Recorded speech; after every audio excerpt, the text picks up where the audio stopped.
Ici Isabelle et bienvenue à Honnêtement vrai. Beaucoup d'entre nous passent leur vie à vouloir bien paraître, souvent sans même s'en rendre compte. Mais aujourd'hui, on a juste envie d'être honnêtement vrai, d'avoir des conversations intimes, sincères et profondément humaines. Ensemble, on déconstruit les apparences, une vérité à la fois.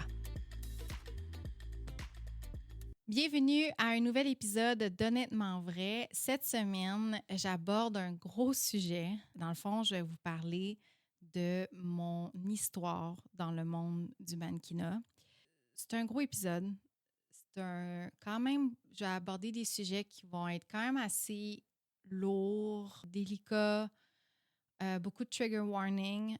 Je voulais en parler parce que ça fait partie de mon cheminement. Dans mon premier épisode, je vous parlais de d'où je venais puis pourquoi ça m'avait amené à créer Honnêtement vrai. Parce que j'étais tellement dans le monde des apparences, la performance, à montrer une image parfaite de moi.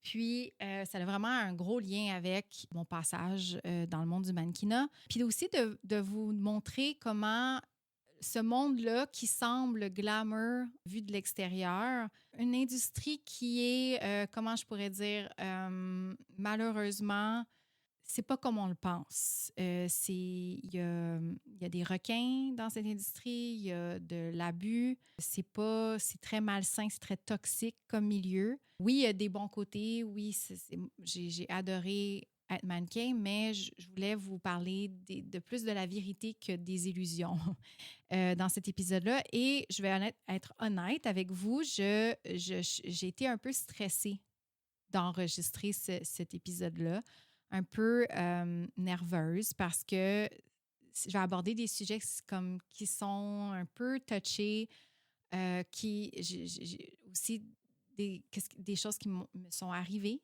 personnellement, puis que je dois, même si je suis guérie aujourd'hui, il faut que je repasse à travers ça en vous racontant. Bon, c'est sûr que de le dire à voix haute, ça fait toujours du bien, mais reste que c'est quand même c'est un épisode vulnérable. Je sais, je veux dire. Je vais dans un espace où ce que je dois être vulnérable, où ce que je dois partager des histoires qui font partie de mon vécu, qui sont assez olé olé et pas évident à le dire. fait que c'est ça. Mais ça va vous donner un peu le contraste de l'illusion, le rêve du mannequinat, mon passage, mon expérience à Tokyo, le succès dans le milieu, de quoi ça a l'air. Bon, la vérité, l'objectification, le vide que j'ai vécu, ma perte d'identité, les hauts et les bas. Fait qu'il faut se rappeler aussi que c'était il y a 15 à 16 ans, 2007 à 2010. Fait que, tu sais, ça fait quand même un bon bout. Je sais que l'industrie a changé, l'industrie n'est pas pareille. Je peux pas vous dire c'est quoi aujourd'hui l'industrie parce que je suis plus mannequin, mais moi, c'est ça, j'ai baigné dans cet univers-là, dans ce domaine-là, je veux dire, il y a 15, 16, 17 ans. Fait que c'est sûr, ça l'a changé. C'est plus pareil, mais à l'époque, c'était ça la réalité. Puis ça fait partie de mon expérience de vie. Important. Trigger warning. Je vais le rappeler avant d'en parler. Je vais parler de sujets qui touchent les troubles alimentaires et agressions sexuelles. Je veux juste vous le dire, vous l'avertir d'avance. Alors, comment ça a commencé ma carrière de mannequin qui fut très bref. C'est ça, j'ai pas fait long feu dans ce domaine-là, puis vous allez le comprendre pourquoi. Dans le fond, comment ça a commencé, c'est moi, j'ai rêvé de devenir mannequin quand j'avais 13-15 ans. À peu près dans cet âge-là. J'étais au secondaire. Puis je regardais, moi, je suis quelqu'un qui adorait regarder les magazines de mode. C'était vraiment, j'adorais la mode. Puis en fait, je suis allée étudier en mode au Collège La Salle, en commercialisation de la mode après le secondaire. Fait que j'étais vraiment, vraiment le type fashion girl. J'ai même eu un blog de mode, beauté, lifestyle. Fait que, tu sais, j'ai toujours eu un penchant pour la mode. Mais ce que je voulais vraiment, c'était de devenir mannequin. Ça, c'était vraiment mon rêve numéro un. Le but ultime, c'était de devenir mannequin. J'ai regardé beaucoup le Elle Girl. Je pense que ça existe plus, ça. Clin d'œil, Loulou. Loulou, je pense que ça existe-tu? Je pense que ça n'existe pas. je pense que c'est fini, hein? C'est-tu fini? En tout cas, je- il y a beaucoup de magazines que malheureusement, ils n'existent plus, mais dans ce temps-là, c'était des magazines que quand tu étais. Ben, je regardais ces magazines-là, mais je consommais ces magazines-là à tous les mois. Dans le temps où on avait des magazines, on avait des abonnements, puis on recevait des magazines ou on achetait des magazines. Dans le fond, là, aujourd'hui, c'est tout rendu digital, mais dans le temps, c'était comme ça. Puis, quand j'étais mannequin, je voulais être dans ces magazines-là, tu sais. On me disait souvent, quand j'étais au secondaire, j'ai commencé à avoir des commentaires comme « Hey, tu pensais être mannequin? Hey, tu devrais devenir mannequin. » Je sais pas si... Pourtant, je n'étais pas tant grande. C'était pas ma grandeur qui frappait plus les gens. Je pense que c'était mon look. Puis, pendant le secondaire, j'ai comme eu un ugly duckling face, qu'on pourrait dire. À un moment donné, je n'étais pas très belle. J'avais des lunettes, j'avais pas encore des verres de contact, j'avais des broches, j'avais un appareil. Tu sais, on dirait que ça prenait toute la place dans ma bouche. C'était pas joli. J'ai eu une phase où c'est ça, j'étais pas super belle. Puis, on dirait qu'en vieillissant, mes traits se sont définis. Puis, je pense que j'avais un look particulier. Puis, je commençais à avoir des commentaires comme ça. Puis, c'est sûr que moi, ça me flattait parce que c'était quand même que c'était dans ma tête, ou je le disais pas à voix haute, mais je rêvais de devenir mannequin. Puis, dans le temps aussi, vers l'âge de 15 ans, j'avais encore mon gras de bébé, là. C'était pas... j'avais du poids à perdre, là. Si je voulais devenir mannequin, il fallait que je perde du poids. Je n'étais pas très mince. Puis, je faisais mesurer autour de 5 pieds 6. Fait que c'était pas l'idéal. Je correspondais pas aux critères de beauté standard de mannequin. Mais c'est vraiment entre l'âge de 15 à 17 ans que j'ai essayé à plusieurs reprises de cogner aux portes des agences, d'aller aux portes ouvertes, puis d'essayer de rentrer, de me faire accepter dans une agence. Et à chaque fois, on me refusait. Fait que j'ai essuyé beaucoup de refus. J'étais pas assez grande. Peut-être qu'ils n'aimaient pas mon look. Peut-être que j'étais pas assez photogénique. Mais j'ai essayé toutes les agences à Montréal. Toutes les agences m'ont dit non. Mais j'ai pas arrêté.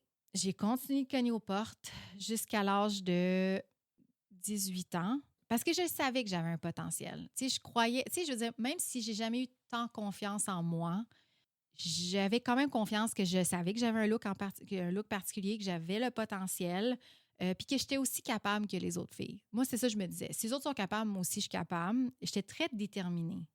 Ça, par exemple, il faut que je me le donne. J'étais une jeune fille, jeune femme, très déterminée.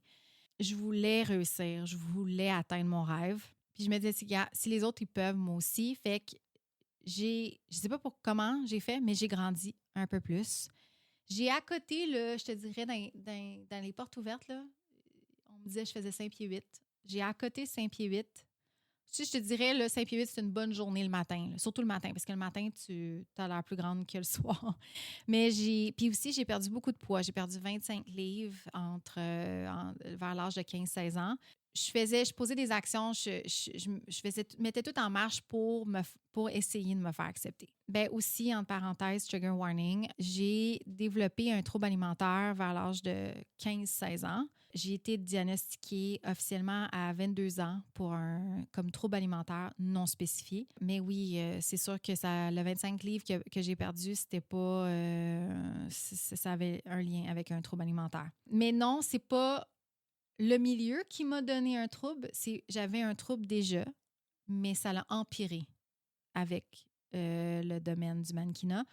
Un jour, en été, j'avais l'âge de 18 ans, je suis partie d'un pas très déterminé vers Montréal en autobus, parce que oui, je viens de la Rive-Sud, pour aller aux portes ouvertes de l'agence Specs. C'était ma deuxième fois que j'allais là. Et puis, j'attendais à côté d'autres filles, puis je vais toujours me rappeler de ce jour-là. Je m'en vais là, j'ai imprimé des photos que j'avais prises de moi sur une feuille de papier. Puis, j'ai rencontré les filles qui travaillaient là, les bookers, puis là, ils ont l'air intéressés. On mesure, on prend... Je sais pas si on prenait mes menstruations, mais on regarde mes photos, ils prennent des photos de moi, et là, ils se parlent, puis là, ils me disent qu'ils sont intéressés par mon look, puis que... ben là, c'est sûr, là, j'arrivais pas à croire qu'enfin, je me fais accepter, mais c'est sûr que là, il y avait des petits bémols sur « Ah, mais là, il faut refaire faire ses sourcils. » Ses cheveux sont vraiment épais. On dirait qu'elle a un œil plus gros que l'autre, sa photo. Mais il me voulait. Il me voulait dans l'agence. Puis moi, à l'intérieur de moi, je capotais. J'étais comme, enfin, mon rêve se réalise. Puis, il voyait mon potentiel. Il me voyait enfin. Puis là, j'étais comme, yes, je suis choisie. C'était de même que je me sentais. C'était fou, genre, honnêtement, c'est le plus beau sentiment pour une jeune fille, une jeune femme, j'avais 18 ans, qui rêvait tellement, ça faisait des années qu'elle attendait juste ça, de se faire dire oui. Fait que j'ai fait un test shoot après ça, et puis j'étais officiellement dans l'agence et je pouvais enfin dire je suis mannequin. Puis ça, c'était incroyable. J'arrivais dans l'agence, ils m'ont donné mon book avec toutes mes images. Là, j'avais ma com card, mes com cards. J'avais ma photo de ma com card sur leur mur. Puis là, j'étais comme, wow, I made it. Genre, c'était vraiment ce feeling-là, tu sais. Puis, j'ai quand même bien, au début, j'ai quand même bien fonctionné dans le sens que j'avais booké assez rapidement un gig pour dans un magazine, me semble, je ne me rappelle plus c'était quel magazine, mais c'était un magazine que je lisais, c'était pour les jeunes filles. Je ne sais pas si c'était Clin d'œil Girl, ou ça s'existait-tu, Clin d'œil, je ne sais pas trop, là, mais ça n'existe plus. J'avais booké une campagne nationale, ça c'était big. J'avais booké aussi un autre, un 2 pages dans le Loulou. Jamais sur le cover, mais vraiment, moi, c'était incroyable de me voir un one page ou 2 pages dans le magazine que je consommais tout le temps. Fait que, tu sais, j'étais comme, wow! C'était incroyable, incroyable. Puis j'avais j'étais sur une bonne lancée. J'ai fait la semaine de la mode de Montréal. Étrangement, à Saint-Pierre-8, tu te dis, je ne ferai pas tant de runway que ça. Puis finalement, on m'a envoyé quand même à des castings. Même à l'étranger, on m'a envoyé à des castings pour des runways. Puis j'avais booké un designer pour la semaine de la mode de Montréal qui n'existait pas. Je pense que ça a arrêté, je ne sais pas quand après, là, mais je pense je pense pas que c'est revenu la semaine de la mode de Montréal. Mais en tout cas, c'était big. Là. Pour moi, c'était de la bonne visibilité. J'étais sur une bonne lancée. Puis je te dirais qu'après ça, j'ai comme un peu plafonné. Parce qu'on s'entend dans ce milieu-là, malheureusement, ben j'ai un look en particulier, on va se le dire. J'ai la tête, ma face éditoriale sur un corps commercial. Fait que c'était un peu mélangeant. C'était comme on ne savait pas trop où mettre. Fait que si j'aurais été plus grande, malheureusement, j'ai toujours voulu être plus grande, mais je ne peux pas forcer les choses. Ça, tu ne peux pas changer. Si j'aurais été peut-être 5 pieds 10, 5 pieds 11, je ne sais pas, peut-être que j'aurais fait plus de runway ou peut-être que j'aurais fait plus d'éditos. Mais là, moi, avec ma grandeur, comment je suis faite, j'étais plus type commercial. Fait que c'est ça. Fait que ça a été difficile. Puis aussi, t'es une saveur du moment. Hein. C'est un look particulier. C'était quoi la saveur du moment à ce moment-là? T'sais, les looks, ça peut changer, les tendances. Fait que il m'en était hot, puis il m'en était plus hot. Fait que ça dépend vraiment. Peut-être que si j'avais été ailleurs dans un différent type de marché, peut-être que j'aurais plus fonctionné. Mais ouais, c'est ça. En bref, c'est ça le début de ma carrière de mannequin. Quand tu es mannequin, en tout cas, dans ce temps-là, on pouvait se faire shipper dans un autre pays pour aller travailler là-bas à l'étranger. Fait que dans le fond, ce qui arrivait, c'est que ton agence mère, mettons mon agence à Montréal, pouvait me proposer, si j'étais d'accord, d'aller dans d'autres marchés à l'international. Puis, ça arrivait qu'il y avait des agents d'autres pays qui venaient faire un tour à l'agence, puis nous, on pouvait venir, c'est comme un casting où on se présentait. Eux autres, ils checkaient les photos, nous voyaient en personne, de quoi qu'on a de l'air, prenaient nos mensurations. Puis, oui ou non, ça pouvait marcher dans leur marché. Puis, moi, j'avais dit oui, que je voulais. En fait, j'adore voyager. Fait que j'étais comme oui, je veux voyager. Fait que j'avais proposé ma candidature pour, comme si jamais il y a des marchés, des agences qui sont ouverts à m'avoir, ben je vais y aller. Moi, ce qui est arrivé, c'est en 2008. En fait, moi, c'est ça l'affaire, c'est que j'ai commencé à voyager durant la crise économique. Ouais. Fait que c'était pas fameux comme timing, mais je suis partie en Grèce l'été 2008. Fait que je suis partie en Grèce. J'ai fait à peu près 2 mois là. Dans le fond, comment ça s'est passé, c'est que ils ont probablement envoyé ma fiche avec ma Comcard, etc., à plusieurs agences un peu partout. Puis là, il y a une agente en Grèce qui a répondu puis qui a dit je la veux genre la semaine prochaine. Quand on m'a appelé, ils m'ont dit hey, ça te tente-tu d'aller en Grèce, à Athènes, genre la semaine prochaine? J'étais comme ah, ben ouais. Puis là, j'ai dit fuck off le travail que je fais, je m'en vais. Quand tu t'en vas en Europe, normalement, il faut que tu payes ton billet d'avion. Fait que j'ai payé, en tout cas, moi, c'était ça. J'ai payé mon billet d'avion. Mais par exemple, tout là-bas, les avances, les autres qui font des avances, ils payent toutes. Puis toi, quand tu travailles là-bas, ben, dans le fond, tu rembourses tout ce qu'ils ont expense, tout ce qu'ils ont avancé pour toi. Et là, si tu fais un excédent, ben là, c'est ton profit, puis là, tu peux repartir à la maison avec ça. Mais comme je disais tantôt, j'ai voyagé pendant la crise économique. Fait que je n'ai pas pu faire l'argent, je ne l'ai pas fait assez. Puis il n'y avait pas tant d'opportunités. En fait, c'était tranquille. Puis même à Tokyo, quand je suis allée, Tokyo, c'était une agente qui était venue à Montréal. Elle m'avait rencontrée en personne. Mais tu sais, même, je me rappelle à Tokyo, j'avais rencontré dans un bar P.O. Baudouin, qui est sûrement du monde qui connaissent de nom. Il était là en même temps que moi. Puis je me rappelle qu'on avait discuté parce qu'on venait de Montréal, les deux. Fait que tu connectes avec les gens qui viennent du Canada ou de Montréal. C'est comme ah, moi aussi, je viens de Montréal. Fait que il disait que c'était pas comme d'habitude. Lui, ça faisait plusieurs fois qu'il était venu à Tokyo, puis c'était pas comme d'habitude, puis qu'il faisait moins d'argent. Moi, j'avais trouvé ça quand j'ai. Ben, moi, c'était ma première fois. Fait que j'étais comme, oh, OK. Mes voyages à l'étranger comme mannequin, je le voyais plus comme des expériences. J'ai jamais vu ça comme une opportunité de faire plein d'argent, là. Moi, je le voyais pas comme ça. Pour moi, c'était une expérience de vie. Puis je voulais vivre ça. Puis une chance que je l'ai vu de même parce qu'honnêtement, j'ai fait zéro. Même si j'ai travaillé. Puis à chaque fois, là, à Athènes, puis à Tokyo, j'ai fait $0. Puis j'ai même booké un gros shoot, là, avec Panasonic. Genre, c'était un gros gig, là. C'était huge, là. Mon agente était tellement contente que j'ai booké ça. C'était genre la plus grosse job, je pense, qu'un mannequin a booké dans cette agence-là. En tout cas, à ce moment-là. Je pense qu'en ce temps-là, c'était comme 3 000 $. Mais, tu sais, moi, j'ai vu aucune scène de cet argent-là. Parce que je pense que tout ce qu'elle a avancé, je pense qu'elle a perdu plus d'argent qu'elle n'a fait parce que j'en faisais pas assez de job, puis à cause de la crise, c'était très tranquille. Mais moi, je voyais ça comme un voyage gratos, là. Il y a aussi des mannequins là-bas, de ce que j'ai entendu, qui ont négocié, ben, leur agence mère avait négocié des salaires garantis.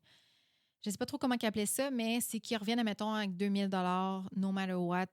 Si tu n'as pas fait une scène, tu n'as pas remboursé, tu repars avec un salaire garanti, là, un montant. Mais moi, ça n'avait pas été négocié comme ça. Ce qui est vraiment malsain, toxique, dans ce milieu-là, c'est la comparaison. C'est avant même l'ère des réseaux sociaux, avant même l'arrivée d'Instagram. Moi, dans ça, je baignais dans la comparaison constamment. Tu es tout le temps en compétition avec les autres filles. Quand tu es là, tu vas à des castings, tu vois les autres filles, ben, tu te dis, oh mon Dieu, je vais-tu l'avoir? C'est qui va l'avoir? Puis là, quand il y a une fille que tu connais ou que tu apprends qui a booké la job ou tu vois, parce que tu sais que tu as fait le casting pour telle marque, là, tu vois que c'est elle qui a booké la job, ben là, c'est sûr que tu avais un petit feeling de jalousie, un petit feeling de ah, pourquoi c'était pas moi? Ah, j'ai pas été choisie, pourquoi elle? Fait qu'il y avait beaucoup de ça. L'aspect de la minceur aussi. Je sais que le milieu a changé. Aujourd'hui, on est plus body positivity. Fait que, tu sais, on est plus dans l'acceptation d'un corps plus sain, plus en rondeur, moins la maigreur. Mais dans ce temps-là, c'était vraiment important de correspondre à un standard de beauté qui était, pour moi, mon cas, c'était les hanches. Le problème, c'était mes hanches. J'avais tout le temps des bonnes hanches, puis quand même assez plus larges des hanches que le haut. Quand je suis arrivée à Tokyo, on s'entend, c'est un long vol, là. Tu sais, C'est combien de temps? C'est 13-14 heures? En tout cas, c'est vraiment un long vol. Quand tu t'en vas sur un avion, tu fais de la rétention d'eau, tu arrives à Tokyo, je pense que t'as 12 heures de décalage ou je sais pas trop, là. Moi, c'était rendu le soir, j'arrive à l'agence. Ben, mon agente japonaise, elle sort son tape. Puis là, elle mesure. Puis je suis comme, hey, tu peux-tu me laisser arriver? Genre, avant, peux-tu attendre demain matin pour prendre mes menstruations? T'sais, au moins, là, comme pour pas drainer un peu durant la nuit, je me réveille, j'ai pas mangé, tu peux prendre mes menstruations si tu veux, là. Mais non, elle voulait prendre mes menstruations. Elle prend mes menstruations. Next thing you know, elle écrit à mon agente à Montréal pour dire, ouais, là, Isabelle, là, elle fait 36 de tour de hanche. Là, c'était pas ça qui était supposé d'être. Et là, mon agente, elle m'écrit, puis elle était comme là, sois pas en panique, là, mais là, elle dit que tu fais 36 de tour de hanche, puis là, où j'étais-tu 35,5? En tout cas, t'es supposé être à 35. Mais là, écoute, gars, là, c'est normal. Tu sais, elle dit, mange pas trop de sodium, fais attention, mange pas de soupe, fais ci, fais ci. Tu sais, comme, fais attention. Mais, really? C'est un pouce, un demi-pouce. Tu sais, fait que c'était vraiment, elle était très à cheval sur ça. C'était vraiment, il faut absolument fallait que je sois à 35 pouces de hanche. C'était vraiment... puis ils m'ont tout mesuré, hein, tu sais, ils m'ont mesuré le tour de la tête, je pense, ben, tu sais, la grosseur des doigts, tout, là, tout, le corps au complet.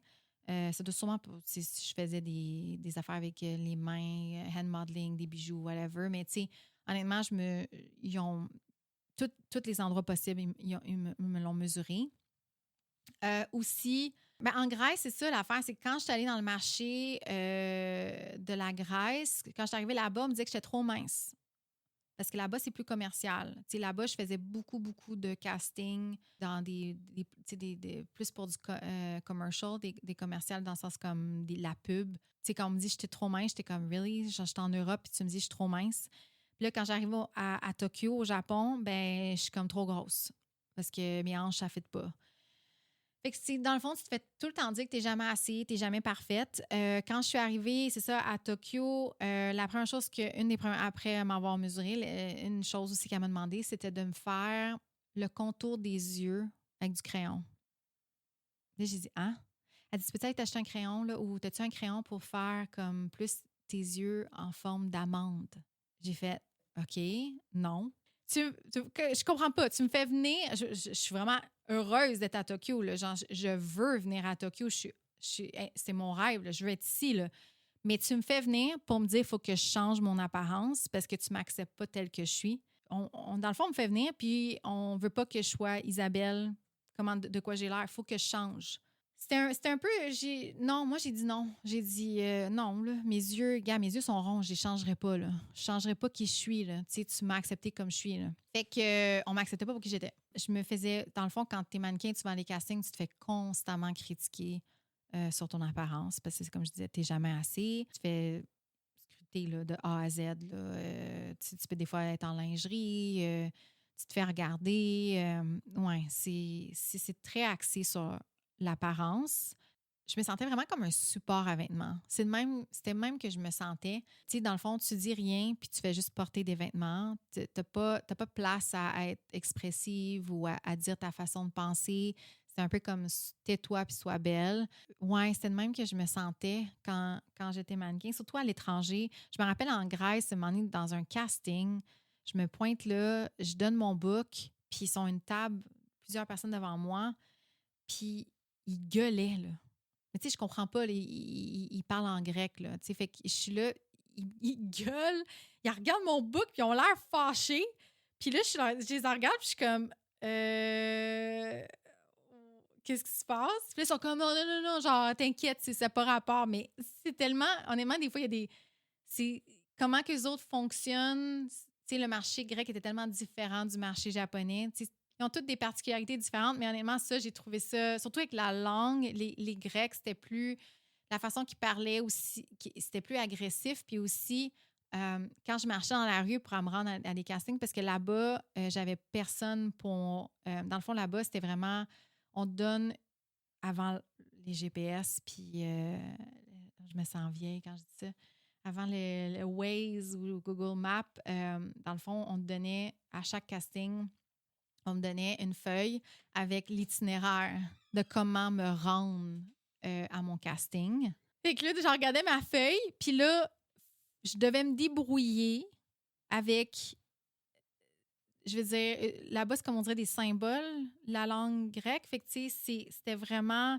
J'étais là, puis il fallait que je me débrouille dans les rues à essayer... Parce que là, j'avais pas de sel, là. Fait que là, il fallait que je me débrouille à essayer de me retrouver avec un itinéraire, puis il fallait que je me débrouille avec les adresses, tu sais, avec le transport en commun.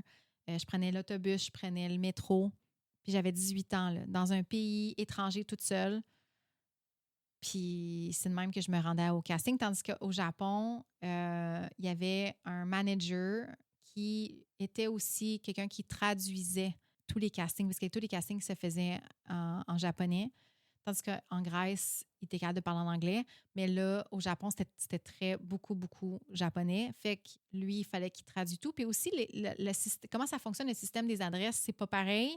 C'est très mélangeant. Je pense qu'il n'y a même pas d'adresse vraiment. Fait que je peux pas, c'était un peu flou dans ma tête, là, mais on devait avoir un chauffeur. C'est deux réalités différentes, deux marchés différents. Puis quand je marchais dans les rues avec mon book pour me rendre au casting, le nombre de gars en moto ou en auto qui klaxonnaient. Puis des fois, j'étais avec mes roommates, mes colocs, puis on marchait, c'était deux Brésiliennes, puis là, on marchait dans la rue, puis là, ils étaient comme « puis ils nous lançaient des affaires. Je suis sûre que c'est des affaires sexuelles ou essayer de flirter.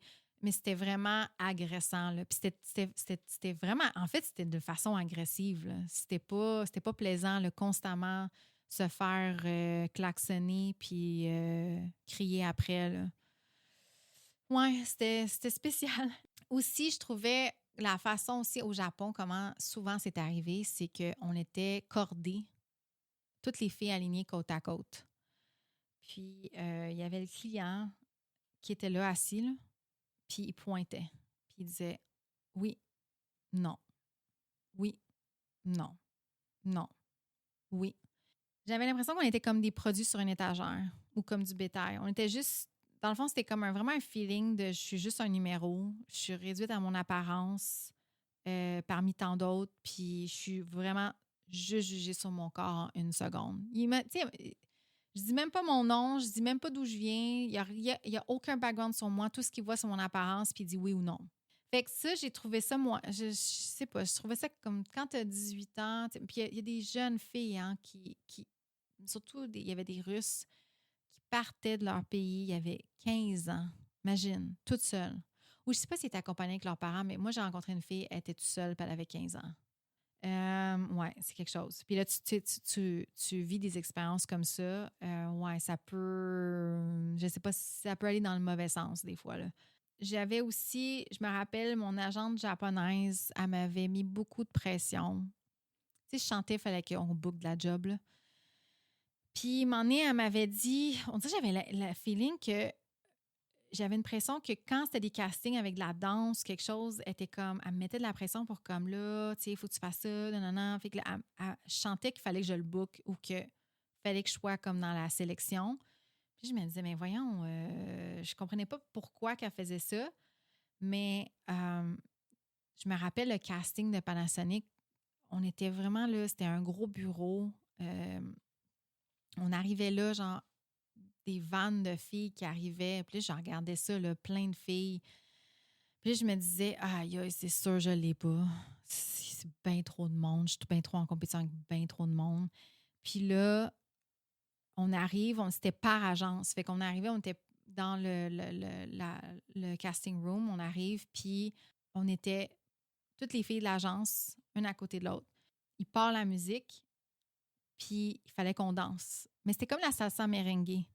Hey, moi, j'étais comme « What? » Genre, mais j'adore ça. Là. Fait que là, je commençais à danser. Là, tu vois, j'ai lâché un commentaire. Je voyais, j'adorais ça. Puis les autres, ils ont remarqué. Je me suis démarquée parce que ma personnalité, elle a sorti.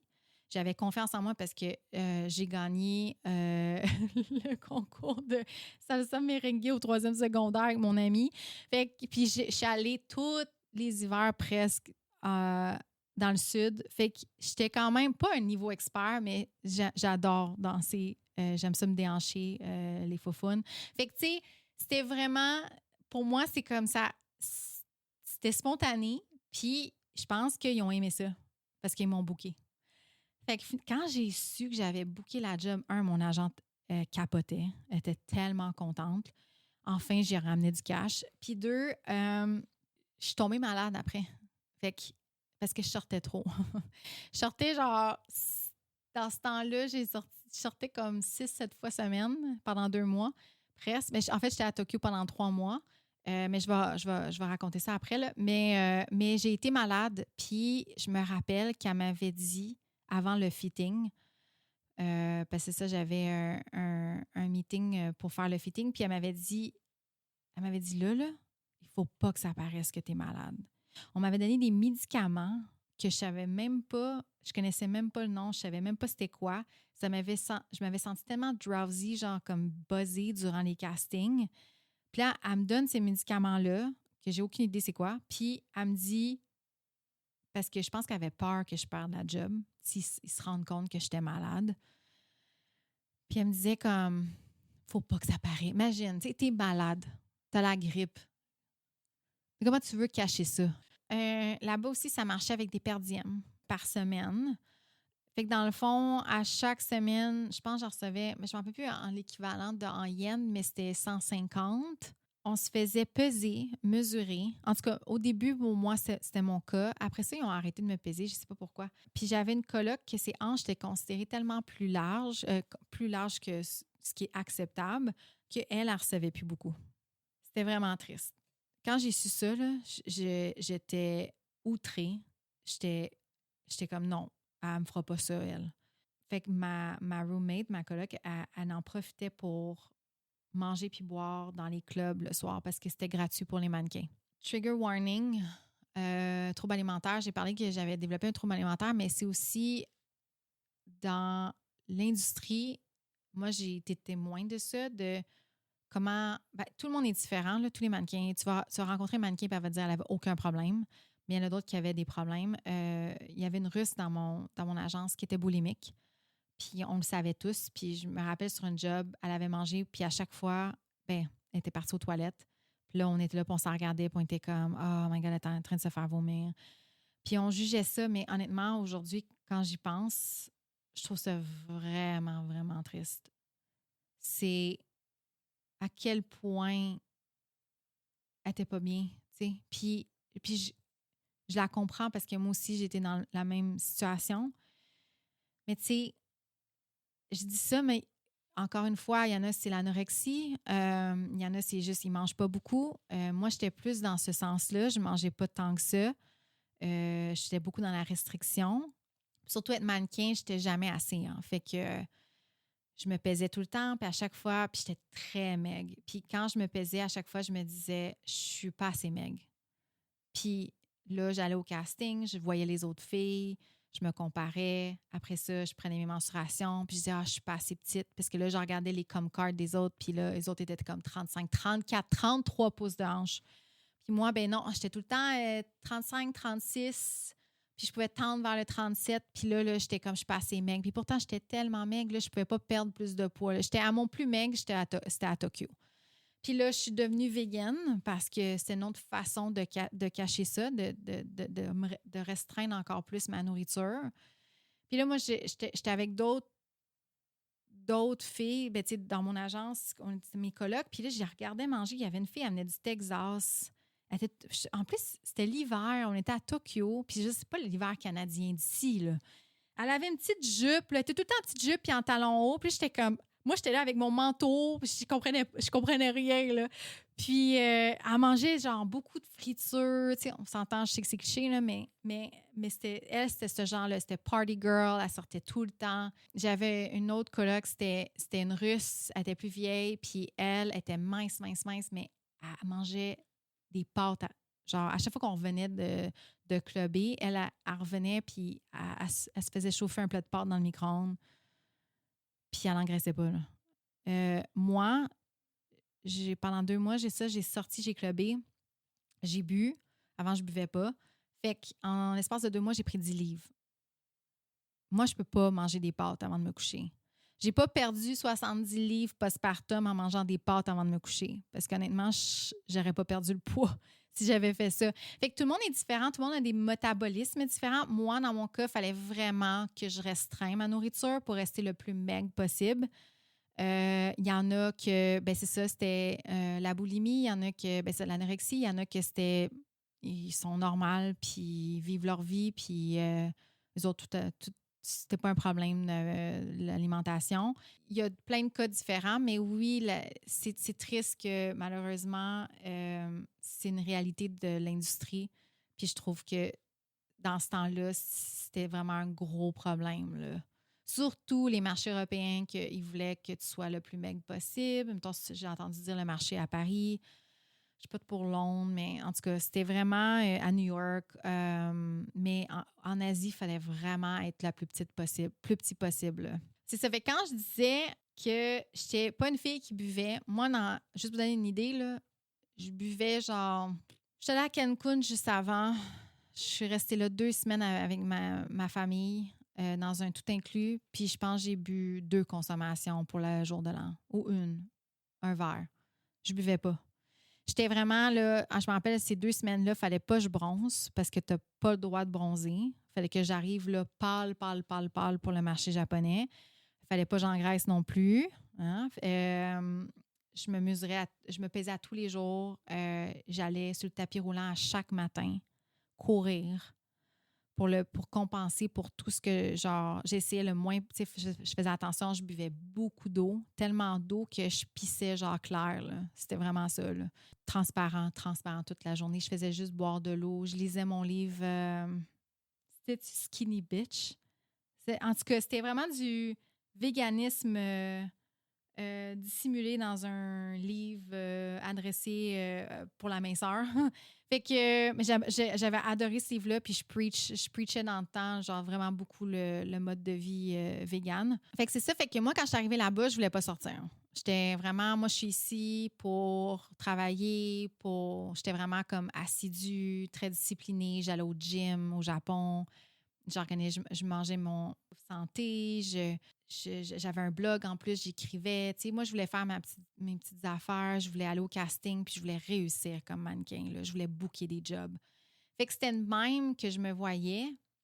Puis toutes mes roommates, toutes mes colocs, c'était toutes des party girls, des party animals. Fait que, tu sais, à un moment donné, on dit « Ah, viens-t'en, Isabelle, viens-t'en. » Puis là, j'ai fait comme « Ah, OK, mais je vais juste sortir une fois ou deux, tu sais. » J'ai vu un vodka cranberry soda là, et ça a été la chute. C'était le déclin d'Isabelle. J'ai tellement pris goût au party, au fun. En fait, j'avais un party animal en moi, puis il est sorti là. Malheureusement. J'étais tellement une fille sage, là. J'étais tellement by the book. Tu sais, c'était très Capricorne de moi, là. Ben, je suis pas Capricorne, mais mon ascendant Capricorne, puis j'ai genre quand même 4 planètes en Capricorne. Mais mon soleil en Lion, en plus, j'ai 4 aussi planètes en Lion. J'ai un stellium. Fait que, ouais, c'est vraiment intense. Beaucoup de Capricorne, beaucoup de Lion. Mais mon Lion en moi est sorti. Genre, j'étais une party animal solide. J'ai découvert ça en moi. Puis aussi, quand tu bois, ben, tu deviens plus le fun. Puis, on dirait tout d'un coup, je sentais que les gens m'aimaient. Je sortais, genre, je dansais, je rencontrais des nouvelles personnes, je bondais avec les mannequins parce que là, tu sais, si je restais, on s'entend, t'es 3 mois, moi j'étais là 3 mois isolée dans un autre pays, t'es loin de ta famille. Dans ce temps-là, on n'avait pas vraiment, c'était vraiment beaucoup, je parlais avec ma famille sur Skype. C'est ça? Ouais, c'était Skype. Ou MSN. Tu sais, Facebook existait, mais tu sais, c'était pas ce qu'on connaît aujourd'hui. Fait que je pouvais juste, c'est ça, communiquer par Skype. Il n'y avait pas les réseaux sociaux. Fait que je me sentais très isolée, très loin de ma famille et de mes amis. Fait que la seule façon que les gens avaient des nouvelles de moi, c'était mon blog ou par Skype. Puis, fait que là-bas, j'avais un craving de connecter avec les autres, c'est sûr. En fait, je voulais être acceptée, je voulais faire partie de la gang. Fait que quand les mannequins ils sortaient à chaque soir, ben moi aussi, je voulais faire partie de cette gang-là. C'est le même que j'ai compris que si je voulais me faire des amis, si je voulais me sentir acceptée, aimée, ben il fallait que je sorte, puis je bois. C'était juste pour me sentir incluse. Fait que j'ai commencé à boire. À tous les soirs, je sortais. Puis ça n'a pas d'allure parce que même quand j'étais malade, je sortais. Un moment donné, là, j'étais vraiment malade. J'avais la gorge en feu. J'ai pris des shooters, genre, sur ma gorge. Puis genre, ça a fait comme... Ah! C'était vraiment... Honnêtement, je conseille pas ça, mais même malade, là, je sortais. Aussi, à Tokyo, j'ai découvert comme... Ben aussi, en Grèce aussi, c'était comme ça, me semble.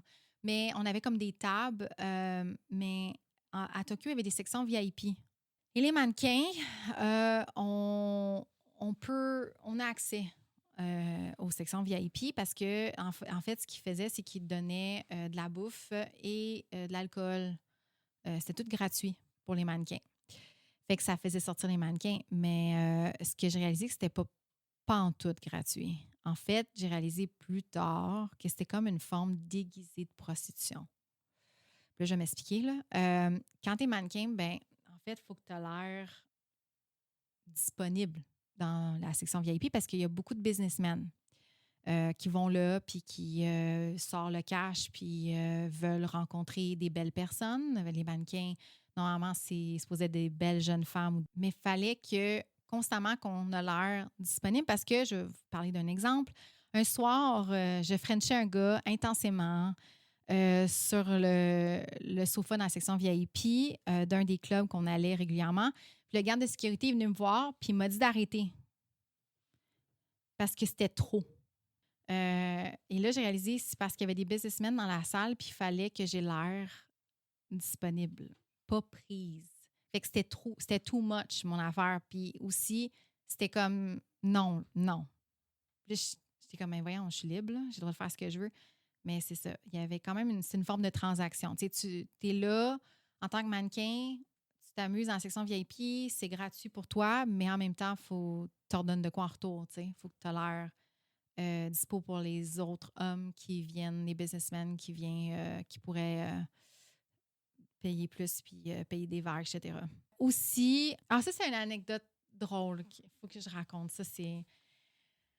j'ai tellement arrivé des affaires. Mais tu sais, je veux pas commencer à raconter toutes les foleries que j'ai faites, là, parce que je pourrais faire un épisode dédié à ça, là, mais parce que j'ai fait des affaires wild là-bas. La fois, j'ai bu m'emmener un shooter d'absinthe. C'était un soir. J'ai blackout. J'ai vomi en dehors d'un taxi partout dans les rues de Tokyo. Puis j'ai fini dans le lit d'un gars en sachant même pas où ce que j'étais. Et le pire dans tout ça, c'est j'aurais pu rencontrer Paris Hilton.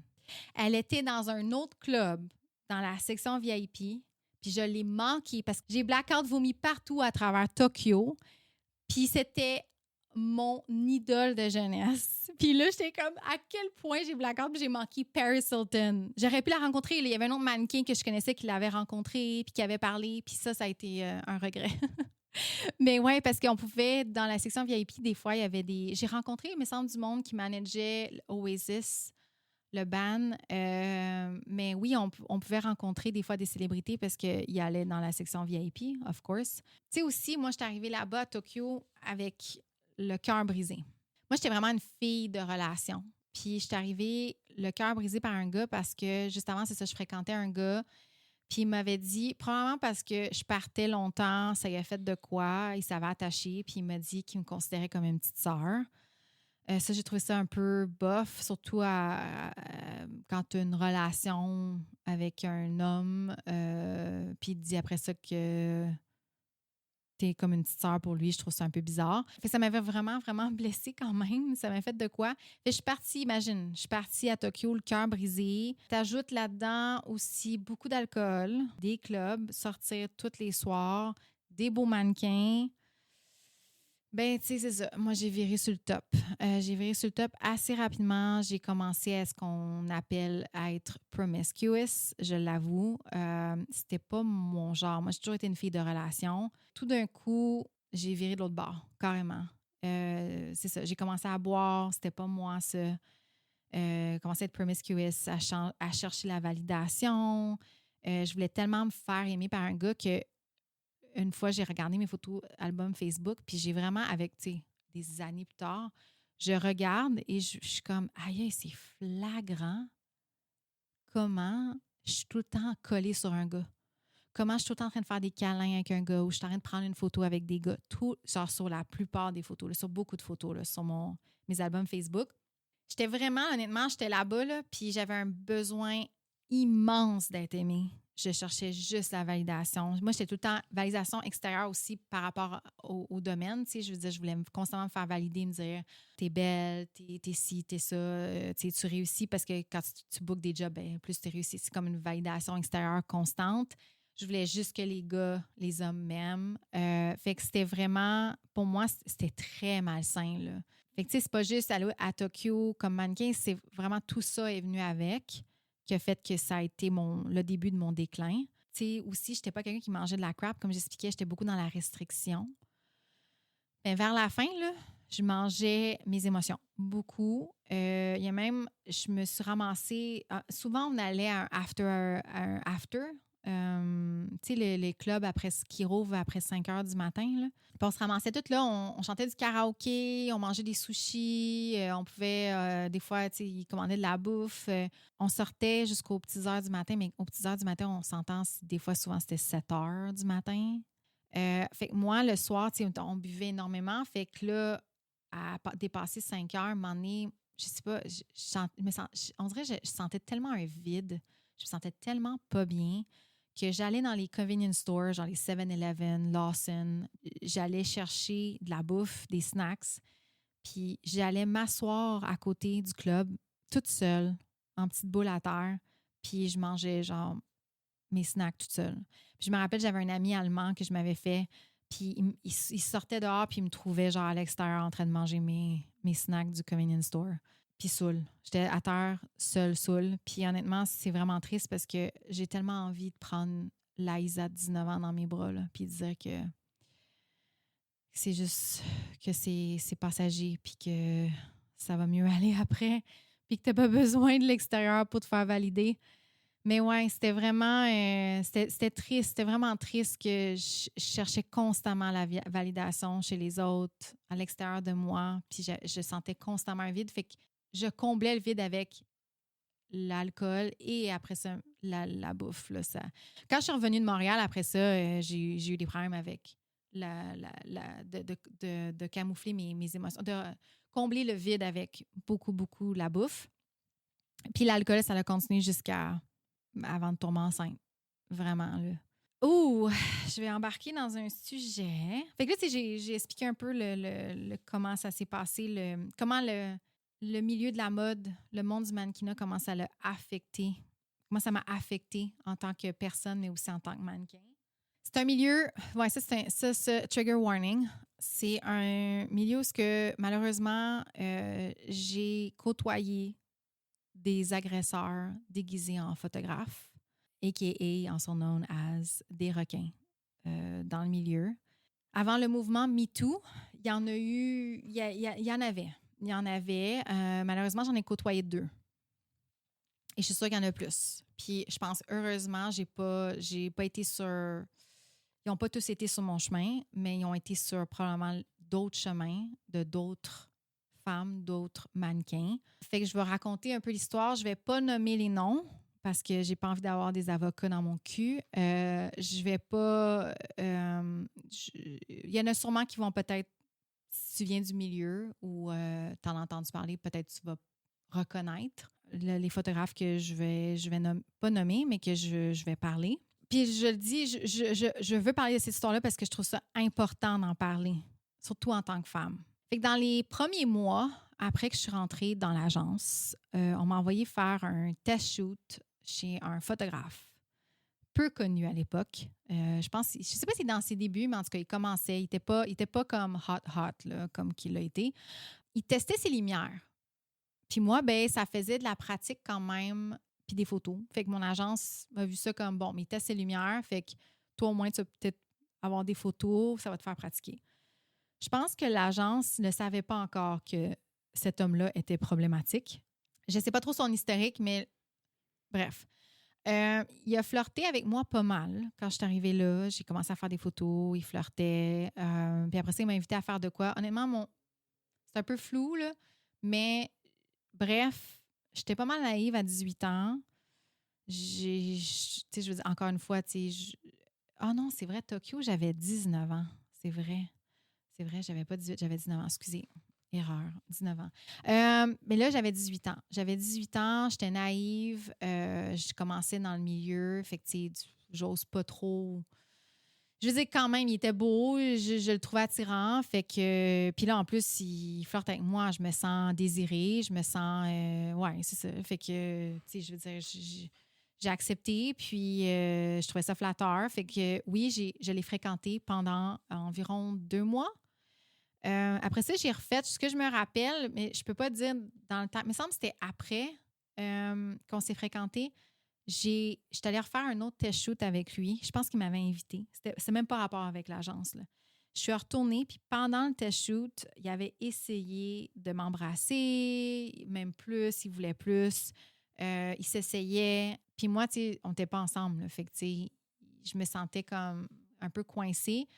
C'était zéro professionnel de sa part, premièrement, puis ça a l'air que je n'étais pas la seule en plus. Les agences ont eu vent de son comportement par après, puis ça a l'air qu'il s'est fait barrer. En tout cas, c'est ce qu'ils disent, là. 1 an et quelques plus tard, je pense, je sais pas si j'étais à Tokyo ou j'étais en Grèce. En tout cas, il a essayé de me contacter, puis je pense que c'était MSN dans ce temps-là. Je pense pas que c'était Messenger, c'était MSN, et il m'harcelait. C'était vraiment fatigant parce qu'il essayait de me faire croire plein d'affaires, il voulait me revoir, il essayait de trouver des excuses. Moi, je croyais pas à ce qu'il disait, puis il m'harcelait, là. Si je disais non ou que j'étais réticente, là, on dirait que c'était comme il acceptait pas le refus, puis c'est ça, il m'insultait et c'était vraiment pas le fun. Puis avant de partir pour Tokyo, c'est ça, là, ça, c'est le premier photographe. Là, je vais parler du deuxième photographe. Avant de partir pour Tokyo, j'avais fait des tests. Moi, tu sais, je cherchais. Moi, c'est comme je disais, là, je voulais réussir comme mannequin. J'étais vraiment là, je voulais le plus possible de faire des créatifs avec des différents photographes parce que je voulais vraiment avoir un bon portfolio. Je voulais avancer. Je voulais que ça me donne des opportunités. Fait que moi, je me cherchais des opportunités. Mais il me semble que ça s'appelait Model Mayhem. Puis là, mon agence m'avait dit de ne pas aller. Quand ils l'ont su, que je faisais affaire avec différents photographes de ce site-là, ils m'avaient dit qu'il ne fallait pas que j'aille sur ce site-là, que c'était pas. Eux autres, ils ne recommandaient pas ça. Mais moi, j'étais comme un peu tête dure parce que je me disais, je veux avoir des nouvelles photos. Puis j'avais l'impression que je me sentais pas mise en priorité ou je sentais pas qu'ils travaillaient pour ça. Fait que moi, je me suis dit, ben OK, je vais le faire de mon bord. C'était un peu de même que je voyais ça. Fait que j'avais trouvé des photographes de Toronto, des filles qui venaient à Montréal faire un créatif. Puis là, ça me tentait de shooter avec eux autres. Fait que ils avaient seté ça dans un hôtel downtown à Montréal. Puis là-bas, sur le shoot, j'ai rencontré. Les autres, en fait, j'étais en lingerie. Ils me prenaient en photo. Puis tout d'un coup, il y a un ami photographe à eux autres qui est arrivé. Puis il a amené sa caméra, puis il avait décidé de prendre quelques photos de moi qui sont encore, soit dit en passant, sur mon Facebook. Une chance, les deux filles étaient là. Je me suis sentie quand même en sécurité avec les deux filles. Il n'est rien arrivé. Mais là, surtout après avoir entendu ce qui s'est passé avec lui, je te dirais qu'aujourd'hui, là, mon speech, c'était ouf, une chance que les deux filles étaient là. Fait que ça, après, il m'a ajouté sur Facebook. On s'écrivait des fois. Il était vraiment sympathique. Il agissait un peu comme. Il était vraiment très amical. Il me blaguait souvent. Je ne vais pas en dire trop sur lui là, parce que je veux pas. C'est ça, là, je vais garder ça assez simple. Puis, Manny je pense à une ou deux reprises, il m'avait proposé de faire un shoot avec lui. Tu sais, one-on-one, là, juste avec lui. Puis, honnêtement, une chance, ça ne s'est pas fait. Pendant mon séjour à Tokyo, check bien ça devient vraiment twisté mon affaire. Là. Ce deuxième photographe-là, le deuxième photographe, me contacte pour me dire si je connaissais le premier photographe. Là, j'ai dit, il m'a demandé si je l'avais fréquenté. Fait que j'ai dit oui, j'ai fréquenté le premier photographe. Et là, il me dit que sa blonde, en fait son ex, récemment ex, pour moi, sa blonde, il l'avait décrit comme son ami et styliste. Ça a toujours été ça. Mais finalement, c'était pas son ami et styliste, c'était sa blonde tout le long. Et ça a l'air qu'elle s'est rendue compte qu'il avait trompé avec plusieurs filles. Et là, elle vient de s'en rendre compte qu'il l'a trompée. Et elle avait eu des soupçons de moi dans le temps. Je pense qu'elle avait vu une conversation Facebook. Elle avait vu un message, puis elle l'avait affronté. Puis là, il avait dit « Ah, c'est juste une conne que, mannequin là, que je connais. » Puis moi, j'avais aucune idée que de tout ce temps-là, quand je l'ai fréquenté, j'étais une maîtresse sans le savoir. Puis que les autres qui avaient ça de l'air, parce qu'elle m'a parlé sur Facebook après, parce qu'il m'a demandé, il dit, elle aimerait ça prendre contact avec toi, puis elle aimerait ça te demander pour que... Je pense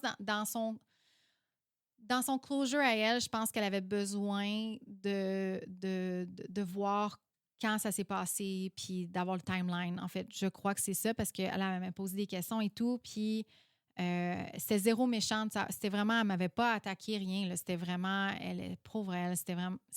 C'est pas évident là, d'apprendre que tu t'es fait tromper pendant des années et avec plusieurs filles. Et elle m'avait dit qu'il avait vu plusieurs filles en même temps que ce moment-là qu'il m'avait vu.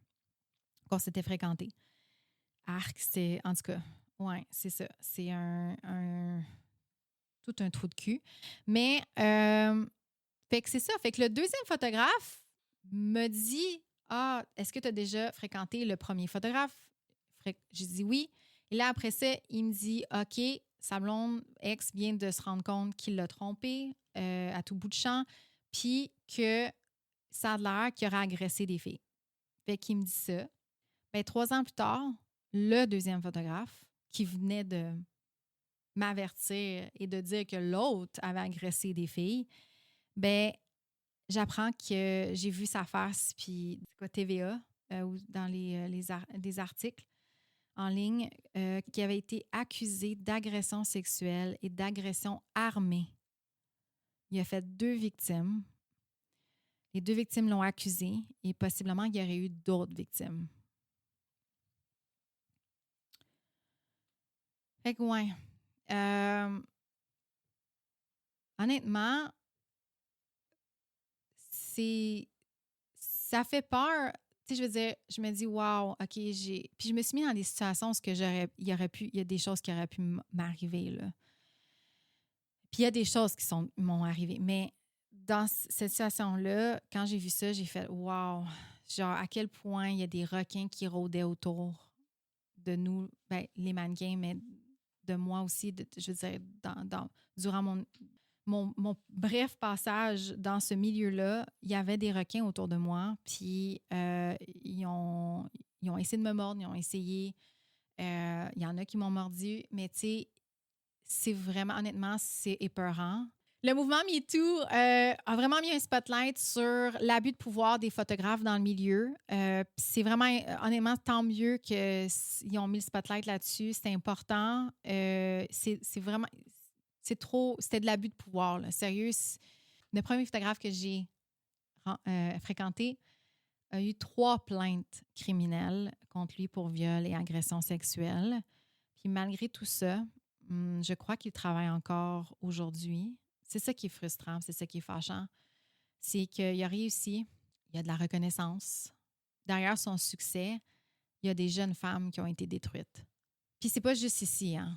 On pense au Terry Richardson, les grands photographes, là, Mario Testino, Bruce Weber, Patrick Demarchelier, des grands noms de la mode qui ont été accusés aussi d'avoir exploité, manipulé, agressé.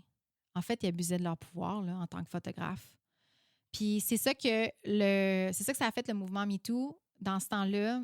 Je pense que c'était en 2017. C'est que des milliers de femmes comme moi ont enfin réalisé ce qu'on avait vécu dans ce milieu-là, c'est que c'était pas normal. C'était pas juste la job. C'était pas ça, c'est la job de mannequin, puis il faut dealer avec ça. C'était de l'abus. On a vraiment vécu de l'abus. Puis en fait, ça n'aurait jamais dû avoir sa place. L'effet que ça a laissé sur les victimes aussi, honnêtement, ça détruit des vies, là. Si tu as vécu une agression sexuelle, tu le sais l'impact que ça a sur ta vie par après. Puis même des fois, on s'en rend même pas compte.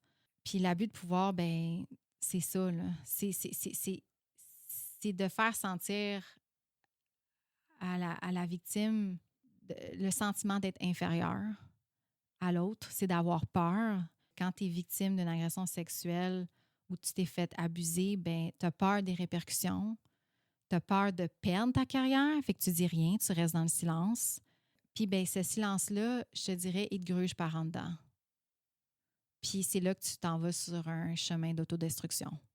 Fait que je pense qu'on avait, c'est pas tout le monde qui l'a fait, puis bravo aux femmes qui ont accusé, ils l'ont dit, qui l'ont nommé à voix haute, mais on avait le droit de le nommer, de le dire à voix haute et de s'affirmer parce que, puis encore aujourd'hui, on a encore ce droit-là.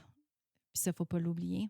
Fait que le déclin de ma carrière de mannequin, ça m'amène à ça. Trigger warning, agression sexuelle. Je me suis fait agresser dans un club quand j'étais à Tokyo. Puis c'est pour ça que je comprends là, le feeling de quand je dis que ça a un impact sur une vie, puis ça te gruge par en dedans. Je l'ai vécu, je comprends ça. Fait que, mais par exemple, j'ai jamais aimé dire ce mot-là. J'ai toujours trouvé que c'était plus gros, que c'était trop. Parce que pour moi, une agression sexuelle, je le voyais d'une certaine façon. Pour moi, je le voyais comme c'est dans une ruelle puis c'est une pénétration. Mais c'est pas nécessairement ça.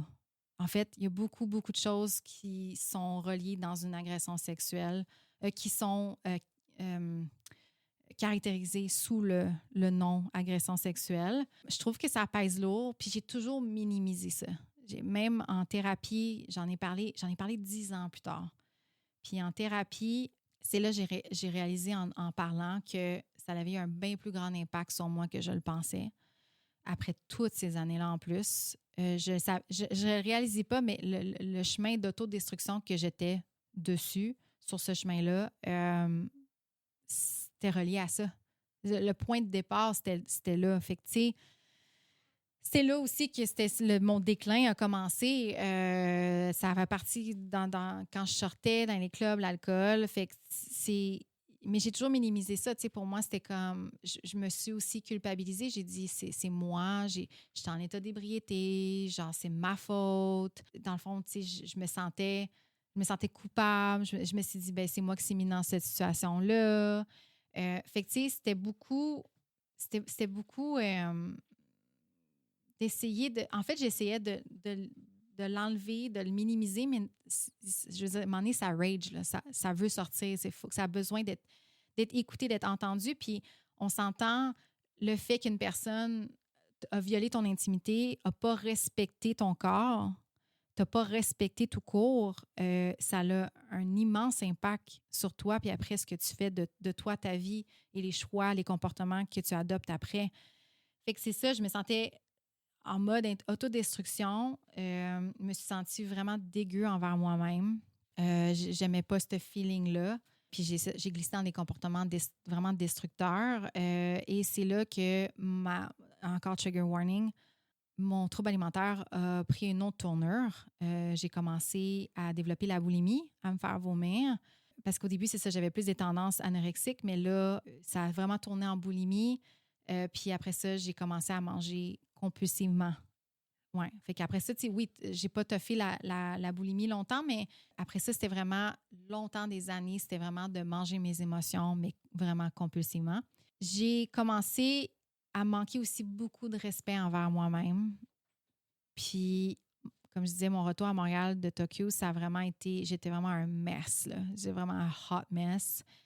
J'avais 10 livres en plus. J'étais pas bien dans ma tête. En plus, je pensais aller à Milan. Finalement, je me sentais... J'avais pris trop de poids.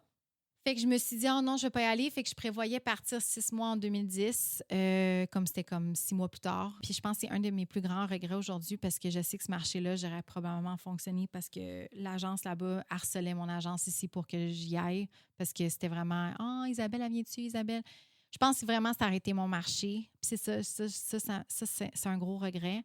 Aussi, quand je suis arrivée, j'ai commencé, j'allais vraiment pas bien. Là. J'ai changé mes cheveux sans en parler à ma booker et mon agente. Je me suis pointée m'emmener à un casting. Une fois, je venais de regarder le film sur la Polytechnique. On va se le dire, là, ça m'avait quand même déstabilisée. Là. Puis là, elle avait vu que j'avais pas l'air bien. Fait qu'elle a callé un meeting par après. Puis là, on m'a annoncé qu'on me laissait 6 mois pour prendre le dessus parce que clairement, ils voyaient que je filais pas. Mais je leur ai jamais dit ce qui m'était arrivé là, au Japon. Puis, tu sais, elle me l'a pas dit directement, mais indirectement, parce que les autres, ils prônaient quand même le body positivity dans l'industrie. Fait que, tu sais, ils voulaient pas me dire directement, il faut que tu perdes du poids, mais c'était vraiment, tu corresponds pas à ta com card, à les mensurations. Fait que, entre les lignes, là, si tu lis, il faudrait que tu perdes du poids. C'est ça. Elle savait pas. Elle savait tellement pas que je dealais avec l'aftermath d'une agression puis d'un trouble alimentaire. Puis j'allais juste pas bien mentalement. Puis ce qui est arrivé, ben je me suis j'allais tellement pas bien que mon focus a shifté. Ma carrière, elle a pris le bord. On m'a laissé aller vers la fin 2010. Ça faisait 6 mois, il n'y avait pas de nouvelles de moi. J'avais pas perdu le poids. En plus, même, je pense que j'avais pris du poids. Ça a été l'un des plus gros regrets de ma vie parce que j'avais tellement voulu être mannequin. C'était un rêve. Puis avec le recul, je me rends compte que mon rêve s'est écroulé parce que j'étais naïve. Parce que. Mais pas parce que j'étais naïve. Pas parce que je n'étais pas assez forte mentalement pour le domaine, mais parce que je baignais dans un milieu beaucoup plus toxique, beaucoup plus malsain que je le pensais. Puis c'était un milieu aussi qui valorisait juste l'apparence, qui fermait les yeux sur l'abus, puis que je me faisais tout le temps constamment sentir que je n'étais pas assez. Fait que n'importe qui aurait passé dans ce domaine-là avec une certaine fragilité, une naïveté, un désir tellement, tellement puissant de vouloir réussir dans ce milieu-là, je pense que n'importe qui, en ayant subi ça, back-à-back, je pense que aurait probablement se serait écroulé, effondré, puis n'aurait pas pu continuer la carrière. Mais tu sais, à 18, 19, 20 ans, là, moi, je n'étais pas équipée là, pour naviguer ça, là, vraiment pas. Bref. Je conclus cet épisode. C'est vraiment un gros épisode. Là. Ça m'amène sur une réflexion où ce que mon père m'a amené une fois. Il m'a dit... Mon père a toujours, by the way, mon père a toujours détesté que je travaille dans ce milieu-là. En plus, il me disait que c'était même pas un job, c'était un hobby. Mais il m'a demandé, il dit, Isa, il dit, si tu as une fille un jour puis elle va être mannequin, tu y réponds quoi? Moi, personnellement, je voudrais pas que ma fille vive ce que j'ai vécu. Mais en même temps, j'étais jeune et naïve. Mais je voudrais pas non plus lui empêcher de vivre son rêve. Fait que j'ai pas la réponse à cette question-là. Genre, je sais pas si un jour j'aurai une fille, mais honnêtement, ça fait... Je pense... Honnêtement, je me console en me disant que l'industrie a changé. Aujourd'hui, il y a plus des Instagram models. Ça a l'air d'être mieux. Mais ouais, je sais pas. Là, c'est déchirant un peu parce que je pense que mes parents ne voulaient pas être dans la position à m'empêcher d'aller à Tokyo ou m'empêcher d'aller voyager ou m'empêcher de réaliser mon rêve. Mais en même temps, ça les a un petit peu détruits par en dedans de savoir que ça m'a affecté vraiment beaucoup et terriblement. Mon voyage à Tokyo, ça m'a détruit dans un sens quand j'y repense aujourd'hui, mais c'est aussi une des plus belles expériences de ma vie. Puis je ne changerai jamais ça. Là. Jamais, jamais. Je le referai encore. Ben, peut-être pas pareil, là, mais honnêtement, c'était une des plus belles expériences de ma vie parce que ça m'a shapé en la personne que je suis aujourd'hui. Puis c'est ça. Aujourd'hui, je peux te le raconter avec distance, avec compassion, parce que j'espère vraiment que cette histoire-là peut résonner chez les femmes. Peut-être pas dans les mêmes circonstances, ou peut-être dans les mêmes circonstances, je ne sais pas. Mais de peut-être de toucher aux mêmes sentiments que j'ai vécu, de jamais être assez, de garder le silence trop longtemps. Je pense que c'est des sujets aussi qu'il faut mettre en lumière puis qu'il faut nommer tout haut. J'ai appris, moi, à le faire vraiment, en plus, à le dire tout haut avec ma psy. Puis ben aujourd'hui, ben, je le fais aussi avec vous en le disant encore. Puis ça fait du bien d'en parler aussi. En fait, quand t'en parles, puis ça l'aide aussi encore plus à process puis à être correct, de plus en plus, à l'accepter puis être correct. Mais tu sais, je vous dis, j'en parle puis ça me... il y a une couple d'années, j'aurais pleuré puis j'aurais eu de la misère, mais là, c'est derrière moi. J'accepte tout ce qui m'est arrivé. Comme je dis, ça m'a shapé. J'espère juste que ça peut avoir résonné avec quelqu'un à quelque part. Merci. Merci tellement d'avoir pris le temps. En tout cas, si t'as écouté jusqu'au bout, là, jusque-là, en ce moment, ça doit être quoi? 1 heure et demie? J'espère. Merci tellement d'avoir écouté mon histoire de A à Z. Je sais que c'était long. Je sais que c'était lourd par moments. Je sais que c'était des sujets délicats. Je tiens à le redire encore et encore. J'apprécie énormément ton écoute, à la personne qui m'écoute, à vous tous, l'audience qui m'écoute en ce moment. Je suis tellement reconnaissante d'enfin d'utiliser ma voix, parce que quand j'étais mannequin, je ne pouvais pas utiliser ma voix, mais d'enfin d'utiliser ma voix pour avoir un certain impact, ou en utilisant cette histoire-là pour, c'est ça, avoir un impact. Merci, merci. Puis, on se retrouve à la semaine prochaine. Merci. Bye. Merci d'avoir été là. Si cet épisode t'a touché, inspiré ou juste fait du bien, n'hésite pas à le partager. Je t'invite aussi à t'abonner pour ne rien manquer. Tu peux aussi venir me jaser à Honnêtement Vrai ou Isabelle Péquin sur Instagram. Et on se retrouve bientôt pour une autre jasette Honnêtement Vrai.